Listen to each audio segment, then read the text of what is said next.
Le portrait de la semaine, une présentation de Easton Hockey. Easton Hockey, conçu pour marquer. En compagnie d'Élisabeth Manta, officielle au programme provincial de Hockey Québec.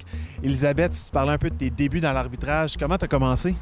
En fait, ça a commencé bien simplement dans une ligue de garage. Dans le fond, j'ai commencé quand j'étais étudiante à l'Université d'Ottawa, j'ai commencé à arbitrer une ligue de garage. Puis l'année d'après, j'ai commencé plus officiellement dans le sens que j'ai fait mon niveau 1 d'arbitrage, puis j'ai commencé comme ça. Donc, puis après ça, l'année d'après, j'ai tombé tout de suite quasiment sur le provincial. Donc, ça s'est fait vite, là, ouais. Puis selon toi, c'est quoi les qualités que ça prend pour être une bonne arbitre? Ça prend beaucoup de confiance en soi, d'avoir du caractère parce que c'est une job qui est dure quotidiennement, là, se faire crier après puis tout ça, là, mais sinon, je dirais la confiance, la prestance, du patin, des habiletés.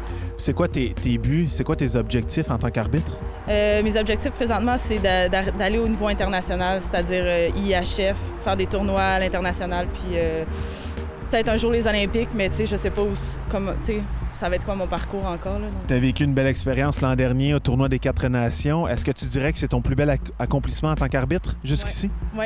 C'était le plus haut niveau de hockey que j'ai pu arbitrer à date, de 1. Puis de 2, j'ai appris énormément. Tu arbitres avec des officiels élites, puis tu te fais superviser par des personnes aussi très bonnes. Donc j'ai appris énormément, puis j'ai eu beaucoup de plaisir dans ce tournoi-là. Est-ce qu'il y a un match qui te vient tout de suite en tête au niveau des plus beaux souvenirs là-bas? Oui, Canada-États-Unis. OK, Canada-États-Unis. J'ai eu la chance d'arbitrer Canada-États-Unis dans la ronde préliminaire, mais quand même, là, être sur la glace avec des joueuses que tu admires à la télévision, aux Olympiques, puis tout ça, j'étais sur la glace avec eux, donc ça, c'était... Ouais. Tu as joué également, tu as gagné le championnat canadien avec les Carabins de l'Université de Montréal en 2013. À quel point est-ce que ton expérience en tant que joueuse t'aide à être une bonne arbitre? Bien, j'en ai vu beaucoup de hockey dans ma carrière de joueuse. Fait que, je suis capable de savoir c'est quoi une bonne arbitre. Puis ça m'a amené beaucoup d'expérience de jeu dans le fond, parce que plus tu arbitres, plus tu as de l'expérience, mais aussi quand tu joues, tu peux remarquer ça. Puis c'était sûrement un de mes défauts en tant que joueuse, je regardais trop les arbitres, là. Ma coach, elle me le disait tout le temps, là, focus sur ta game parce que je regardais trop les arbitres. Puis pour parler de ta carrière de joueuse, parle-moi un petit peu du championnat canadien, justement, en 2013. Fais-nous vivre un peu, qu'est-ce que tu as vécu là-bas? Ah, c'était exceptionnel comme moment. On arrivait là, on venait de battre McGill en finale provinciale. C'était vraiment inattendu. Les puissantes Martlets. Ouais. Fait que c'était vraiment inattendu. Puis là, on est arrivé au championnat canadien boosté avec plein de confiance. Fait que c'est sûr que c'était vraiment fou comme expérience. Là-bas, c'est un match à la fois. Là-bas, si tu perds un match, t'es fini. Donc, c'était un match à la fois. Puis quand on a gagné, c'était comme exceptionnel. Là. Tu t'appelles Manta, donc peut-être que les gens ont fait le lien à la maison. Tu es la sœur d'Anthony Manta de l'organisation des Red Wings de Détroit. Comment tu vis ça d'être la sœur d'un joueur qui cogne aux portes de la Ligue nationale? Bien, moi, honnêtement, je mange du hockey. Là, je suis sa carrière, j'écoute tous ses matchs. Je donne...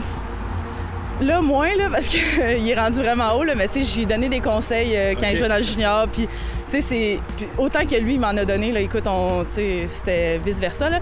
Mais le hockey chez les Manta, c'est vraiment une affaire de famille. Ton grand-père, André Pronovo, a déjà joué pour le Canadien de Montréal. À quel point tu as toujours baigné dans le hockey? Écoute, on est 4 enfants chez moi, puis 3 sur 4, on joue au hockey. Les 2 autres jouent au volleyball là, maintenant, mais... Fait que, ça a toujours été le sport avant tout, là, avant le hockey. Mais, c'est sûr que le hockey, c'est une affaire de famille. Du côté de mon père, c'est le hockey. Puis, à Noël, on joue au hockey dehors à la patinoire avec mon grand-père, mes oncles puis mes cousines. Ben, écoute, je te souhaite une bonne et longue carrière en arbitrage et je souhaite à ton frère Anthony une belle entrée en scène dans la Ligue nationale éventuellement. Merci. Merci à toi.